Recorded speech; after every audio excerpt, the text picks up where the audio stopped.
Assalamualaikum warahmatullahi wabarakatuh. Perkenalkan, nama saya Zahar Saputra, mahasiswa Prodi Pendidikan Sejarah Universitas Riau. Baik, di video kali ini kita akan sama-sama melihat mengenai peninggalan-peninggalan pada zaman Hindu-Buddha di Indonesia. Yang pertama, peninggalan pada zaman Hindu-Buddha di Indonesia yaitu berupa candi dan stupa. Candi dan stupa ini didirikan sebagai tempat pemujaan, tapi ada juga yang didirikan sebagai makam. Kemudian ada banyak peninggalan berupa candi baik bercorak Hindu ataupun Buddha yang ditemukan di Indonesia. Candi yang bercorak Hindu seperti Candi Prambanan, Candi Suku, Candi Canggal, Candi Gedong Songo. Adapun candi yang bercorak Buddha antara lain yakni Candi Borobudur yang sangat terkenal, kemudian ada Candi Mendut, Candi Sewu, dan Candi Pelaosan.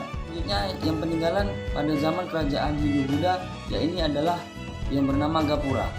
Gapura yaitu adalah bangunan berupa pintu gerbang, kemudian gapura ada yang beratap dan berdaun pintu, dan ada yang menyerupai candi terbelah dua.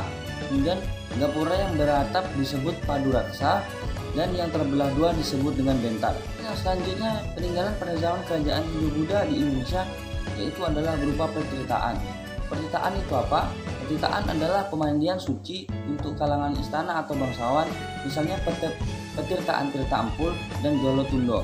Pada zaman sekarang petirtaan banyak disalahgunakan, seperti untuk siapa saja yang mandi atau meminum air dari petirtaan tersebut maka dianggap akan menjadi awet muda, mendapatkan rezeki dan yang lain-lain. Yang keempat yakni adalah patung atau arca. Bentuk dari patung Hindu dan Buddha memang berbeda.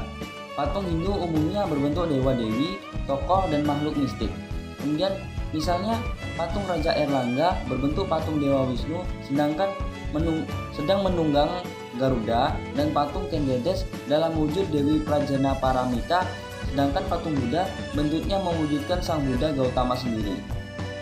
Patung Buddha tampil dalam berbagai posisi, misalnya sikap dhyana mudra yaitu sikap tangan sedang bersemedi, atau sikap warna mudra yaitu sikap tangan sedang memberi anugerah.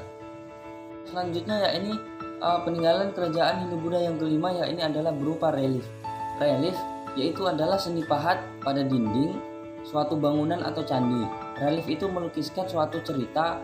Contohnya relief yang ada pada Candi Borobudur dan Candi Prambanan. Seperti yang bisa kita lihat sekarang bahwa di Candi Borobudur itu banyak sekali sebuah lukisan relief yang menceritakan suatu kisah pada zaman kerajaan tertentu tersebut.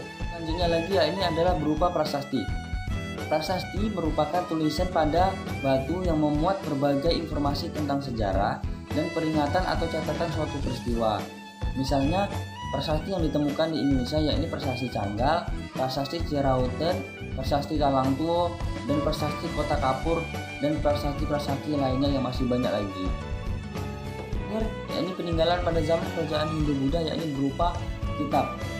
Kitab merupakan karangan berupa kisah, catatan, laporan tentang suatu peristiwa atau sejarah. Isi kitab tidak berupa kalimat langsung, melainkan rangkaian puisi indah dalam sejumlah bait. Ungkapan dalam bentuk puisi ini bisa disebut dengan kakawin. Kitab-kitab peninggalan masa Hindu-Buddha antara lain adalah Kakawin Bharatayuda karya Empu Sedah dan Empu Panupulu, Kitab Negara Kertagama karya Empu Prapanca, dan Sutasoma karya Empu Tantular. Nah, itulah beberapa peninggalan-peninggalan pada zaman Hindu-Buddha di Indonesia. Semoga bermanfaat untuk kita semua, dapat mengambil ilmunya, dan dapat menambah wawasan lagi tentang masa pendudukan atau masa penyebaran agama Hindu-Buddha di Indonesia. Bila ada kesalahan, wassalamualaikum warahmatullahi wabarakatuh.